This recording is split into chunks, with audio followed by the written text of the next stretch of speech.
Good afternoon, everyone. Welcome to the Dead Men's session after the lunch. I'll try my best not to put you to sleep and make it as interesting as possible, as I'm the first speaker today. I'll just briefly talk about why I'm here for the Classrooms of the Future and how Tony Blair Faith Foundation supports that goal of marching towards the Classrooms of the Future.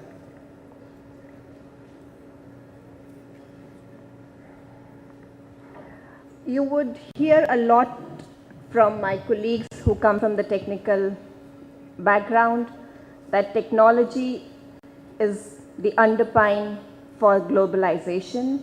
Technology has brought people together where we need to collaborate and work as teams. Technology has made it a flat world.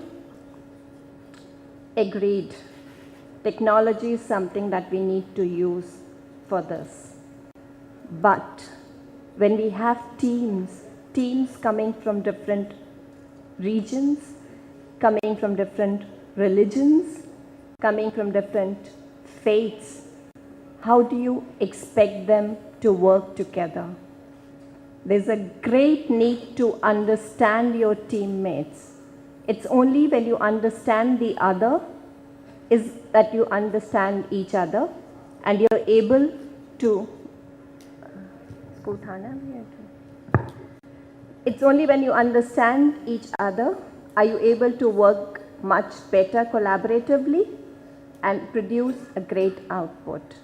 So what the Tony Blair Faith Foundation does, if you look at that slide there, it says it does peer learning.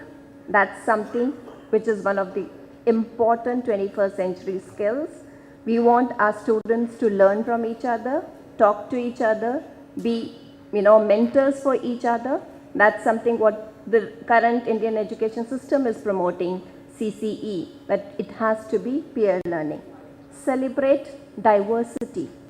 We need to celebrate each other and then it's easier to collaborate. Identify cultural differences, respect community religions, and what do we do? So I'll briefly take you through a presentation on Tony Blair Faith Foundation. What I'm going to talk about today is a program called Face to Faith, which is for young people of different cultures and faiths learning with, from, and about each other. That's the aim of the program. That's what we do. So how do we do it? We create global citizens who mutually respect and understand each other, and they are going to be the champions of global peace. I hope in the future we would not hear of blasts like we heard yesterday evening. It's probably again because of the fear of unknown, fear of each other. And what we do is we make use of new ways of learning. We use all the 21st century skills that we have been talking about in all these sessions, whether it's working collaboratively, working cooperatively, working creatively, critically, we use all those skills. And that's the pedagogy that we offer to schools. If you look at this map, I think all of you would be able to identify this map. It's a political map of the world. That's something we've always seen and grown up with. If you look at this map, it's different from the previous map. What is this map about? It's about a map about people to whom religion is very important. If you look at this map, it's about people who are atheists or religion is not so important. China has a big role in both of them. And that is why I believe that to study religion and cultural differences, to accept each other, to celebrate each other is an important thing for the 21st century, and that's what is needed in the future classrooms apart from technology that's being offered. Let's use technology in a creative way. Let's use technology to add to the value system of the students. I was just talking with my co-panelist, and he said, we were just chatting about it, that we talk about collaboration, we talk about sharing, but when it comes to sharing, probably some of us have those values where we're taught not to share anything. You have to change the mindset there too. So that value system has to be brought into the classroom about sharing, about collaborating. Give them that experience right from the beginning. Give them that experience of working in a global community right from class 6 or 7, and then take it upward to class 12, and when they move into the university, they'll be able to collaborate. Respect, as you can see, is our acronym, and it's our basis of our program. We need to learn to respect each other. E stands for education, where it's good learning creates understanding, and our program is a total educational program. S stands for safety, a safe environment, because we want to make sure that schools that do our program feel safe to do it. Teachers who do our program feel safe doing it, and students who do our program are safe doing it. P stands for perspective. Long journeys start with small steps. E stands for empathy. C stands for celebration. Let's celebrate and bring our differences to party. And T stands for trust, which is all needed for your future classrooms.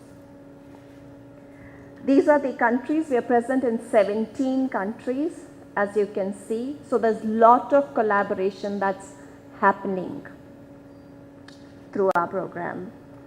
What we do is we do teacher training. There's been a concept of teacher training now and again in all these sessions. We do teacher training free of cost. We offer our program free of cost to schools. And we train teachers on pedagogy that can be brought into classrooms, not just for our program, but for any subject that they teach. Our entire teacher training is based on cooperative learning by Kagan.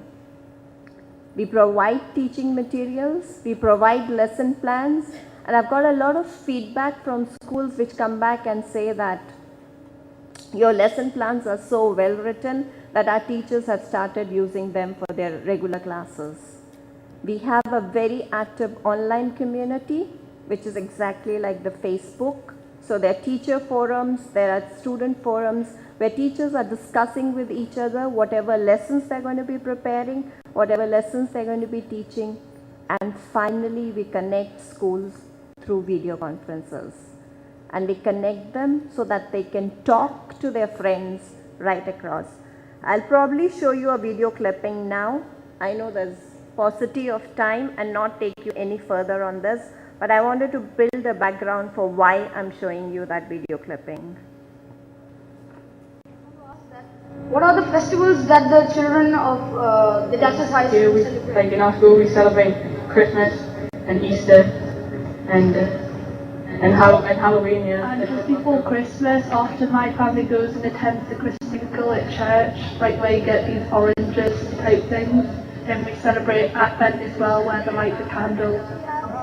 A number of festivals to celebrate, like Holi, Diwali, Eid. Muslims celebrate Eid here. Diwali is a festival of lights, and Holi is a festival of colors. Thus we celebrate these festivals. And yes, we celebrate a lot of festivals in our school, especially the national days like the Independence Day, and now the festival of Holi is coming. Changed because it's changed the way we think about different religions. People found out that not everything was what it seemed.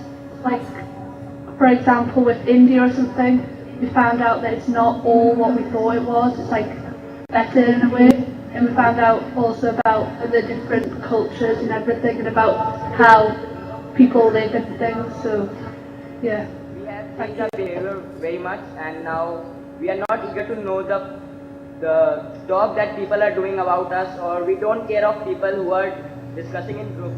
Hi, my name is Dana, and we can be wealthy spiritually and materialistic, and you can be in poverty spiritually and materialistically.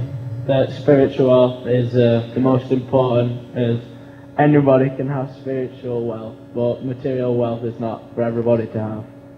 And spiritual wealth is something that you can't buy, and material wealth is something that you can go out and buy that makes you happy, but spiritual wealth is something that you believe in. And my name is Krista. Because anyone can be, you can have all the things in the world that you want and be materialistically wealthy, but you can still not be happy. But if you are spiritually wealthy, you can be happy. This is Sumiran. The most memorable moment of my life was when I got admission in my school. I was greatly delighted when I joined this APJ family, and I still remember how I got it. The moment in my life is that when we performed on the stage in the annual function of our school, and we got a huge amount of admiration from the people from that performance. Do they think that knowing each other's faith is really important? Do they think that it is important to know about one's faith? Yeah, hi, I'm Ben, and I think it is important to know people's faith because if you plan to travel in later life, you feel like a sense of what you're going to do in that country. Curtis, and I'm an atheist because I don't believe in God like many other people in this school, but I do respect other people's views and Today we have learned about different cultures, about Halloween, and about different kinds of food that we and you like to eat. In today's conference, I've learned about Pakistan's culture and the schools there. The people there are very nice, and there can be peace between India and Pakistan. I don't know why people think that there's some misconception. Thank you. Take religion very seriously, and it's a very important part of their lives. It's something that we have been pleased, our students have been pleased that the video conference is the first video conference of our province, and we have learned about the famous places and the memorial moment of their life and the most famous thing of India. And religious views in West Houghton School that they still can show spiritual wealth to others in similar ways that we do as Christians. Bye everybody. Bye. Bye.